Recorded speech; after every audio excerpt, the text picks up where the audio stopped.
कांग्रेस से अरविंदर सिंह लवली का इस्तीफा। कांग्रेस पार्टी की प्राथमिक सदस्यता से इस्तीफा नहीं देने की बात कहते हुए अरविंदर सिंह लवली ने दिल्ली के 30 से 35 पूर्व कांग्रेस विधायकों से मिलकर उनका समर्थन पाया।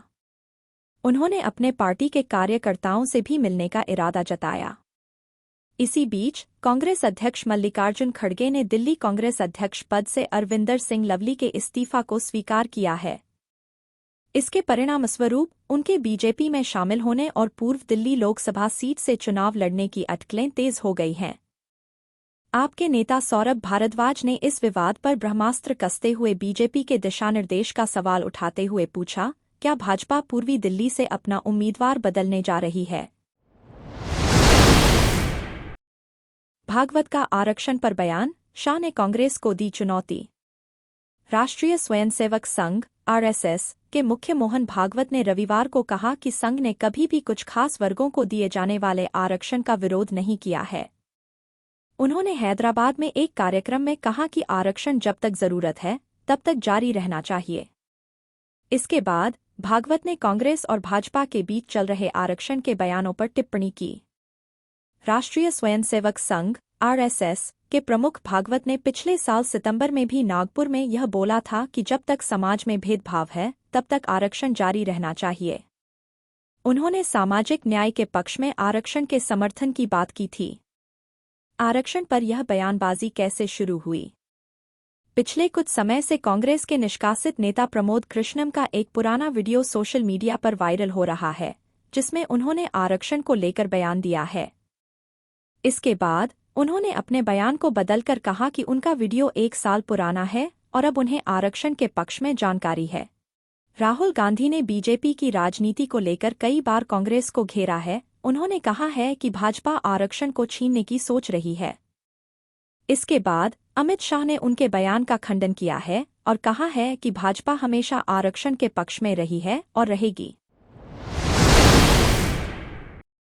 लवली प्रोफेशन यूनिवर्सिटी (एलपीयू) में छात्रों के लिए बड़ी सफलता की कहानी। एलपीयू के 2023 बैच के छात्रों के प्लेसमेंट उपलब्धियों की गवाही देते हुए इस संस्थान ने एक बार फिर उच्च स्तरीय प्लेसमेंट का रिकॉर्ड तोड़ा है। कई छात्रों ने अपने क्लास में उच्चतम स्थान प्राप्त किया है, जिसमें से कुछ ने अत्यधिक आकर्षक वेतन पैकेज प्राप्त किए हैं। इसमें उच्चतम स्थान प्राप्त करने वाले छात्रों में एलपीयू के छात्र यासिर एम हैं, जिन्हें एक आईटी कंपनी में 3 करोड़ रुपए का पैकेज प्राप्त हुआ है। इसके साथ ही 1100 से अधिक छात्रों को 10 लाख रुपए से अधिक का पैकेज मिला है, जो प्लेसमेंट उपलब्धियों के माध्यम से उनकी कौशलों और उनकी योग्यता को प्रमोट करता है। इसके साथ एलपीयू के इंजीनियरिंग और अन्य क्षेत्रों के छात्रों ने विभिन्न कंपनियों में उच्चतम स्थान प्राप्त किए हैं, जो उनके उद्दीपन, काम की भावना और योग्यता को साकार करते हैं। पाकिस्तान क्रिकेट की नई दिशा के कोच गैरी कर्स्टन।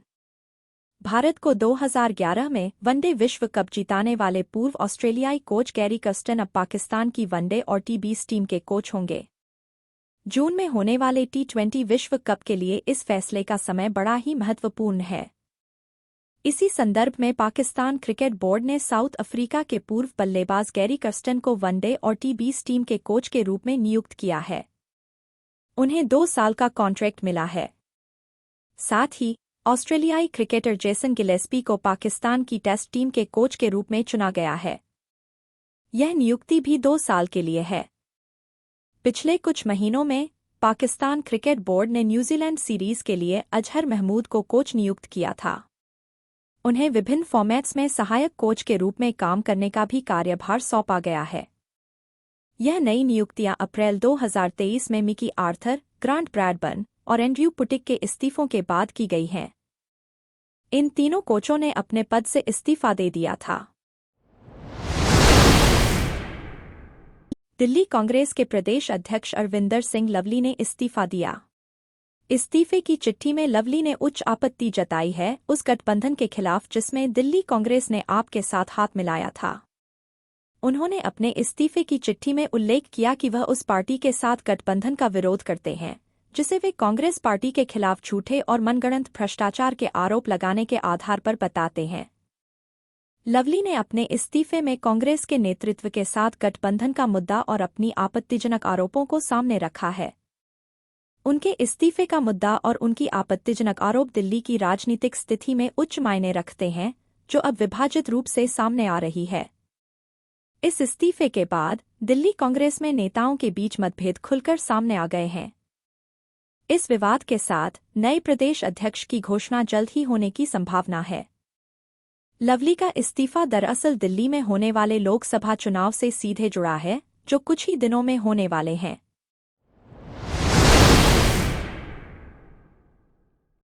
पंजाब के मुख्यमंत्री भगवंत मान सीएम केजरीवाल से मुलाकात के लिए तिहाड़ जेल पहुंचेंगे। पंजाब के मुख्यमंत्री भगवंत मान एक बार फिर से दिल्ली के सीएम अरविंद केजरीवाल से मुलाकात करने के लिए तिहाड़ जेल में पहुंचेंगे। इस मुलाकात की घोषणा 30 अप्रैल को की गई है। मुलाकात का समय दोपहर में होगा।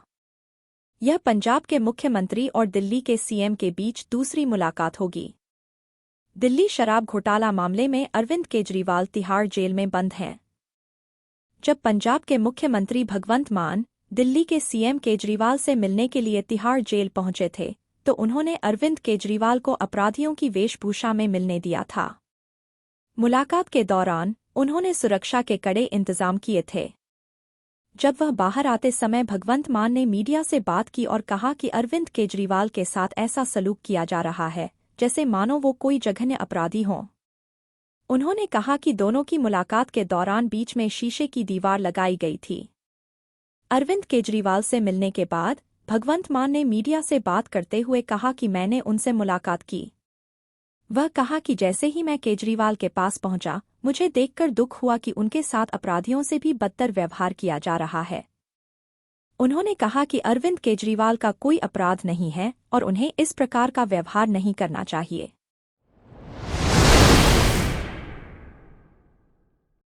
बीएसएनएल की बड़ी राहत, 50 रुपये से कम में ग्राहकों को ओटीटी सुविधा।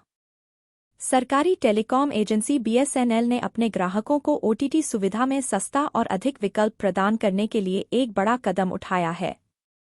बीएसएनएल के सिनेमा प्लस प्लान में ग्राहकों को 99 रुपये का प्लान ऑफर किया जाता था, लेकिन अब इसकी कीमत में 50% की कटौती हो गई है। अब ग्राहकों को यह प्लान सिर्फ 49 रुपये में मिलेगा, जिसमें लियोनस्कते, शेमरूमे, हंगामा और एपिकॉन जैसे कई प्रमुख ओटीटी ऐप्स का सब्सक्रिप्शन शामिल है। इसके अलावा बीएसएनएल के अन्य प्लान भी ग्राहकों को विभिन्न ओटीटी ऐप्स के सब्सक्रिप्शन के साथ प्रदान किए जा रहे हैं।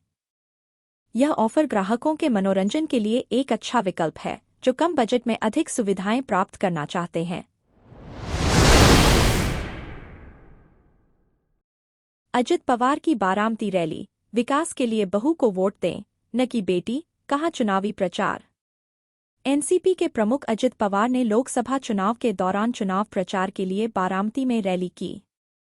उन्होंने रैली में चुनावी महत्वपूर्णता को बताते हुए कहा कि लोगों को विकास के लिए उनकी बहू सुनेत्रा पवार को वोट देना चाहिए, न कि बेटी सुप्रिया सुले को।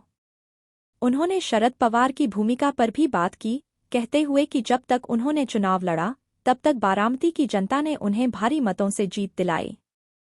वह शरद पवार के फैसले का समर्थन करते हुए कहा कि अब वे राजनीतिक संगठन के पद से हटना चाहते हैं और उन्हें आगे बढ़ाने के लिए कहा।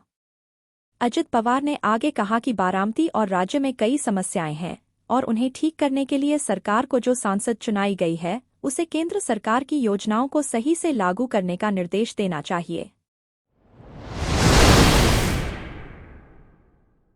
कोटा से इस वक्त की बड़ी खबर। भजन संध्या में एक बदमाश ने सरपंच परिवार के सदस्य पर किया कुल्हाड़ी से हमला।